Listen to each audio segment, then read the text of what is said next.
Magandang umaga! Kumusta po? Narito po ulit ang update natin para sa lagay ng ating panahon.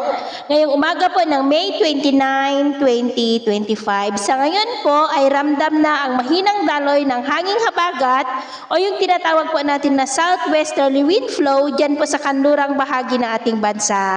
At easterlies naman ang patuloy na umiihip sa silangan po ng ating bansa habang may frontal system pa rin dyan po sa may extreme northern Luzon.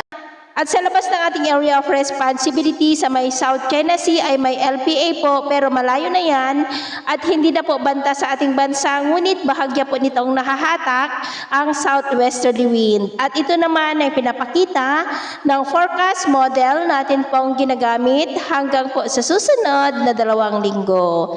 At sa lagay ng ating panahon ngayong madaling araw ay may mga isolated light to heavy rain sa malaking bahagi po ng Ilocos Region, Cordillera, western section ng Isabela, Nueva Vizcaya, Quirino, Central Luzon, lalo na po sa western section, Metro Manila, ilang bahagi ng Calabarzon, Camarines Norte, Catanduanes, Palawan, Iloilo, Panay Island, Cebu, Bohol, Tacloban, Samar Provinces at Zamboanga del Sur. At mamaya ay sisikat naman po ang araw sa malaking bahagi ng bansa pero may tsansa pa rin ng maulap na kalangitan with isolated rain sa may Ilocos Region, Cordillera, Nueva Vizcaya, ilang bahagi ng Central Luzon, Palawan, Legazpi, Sorsogon, Samar Provinces, Tacloban, Maasin, Bohol, Cebu, Negros, Iloilo at Zamboanga Peninsula. At mamayang hapon, may tsansa pa rin po ng cloudy skies with isolated rain sa ilang bahagi ng ating bansa. Kaya kung lalabas tayo sa ating mga tahanan,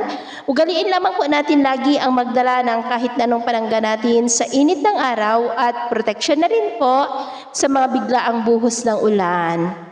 At sa atin naman pong mga baybayin, wala naman po tayong nakataas na namang gale warning signals, pero iba yung pag-iingat lamang po kung papalaot tayo para po mas makaiwas sa mga sakunang pangkaragatan.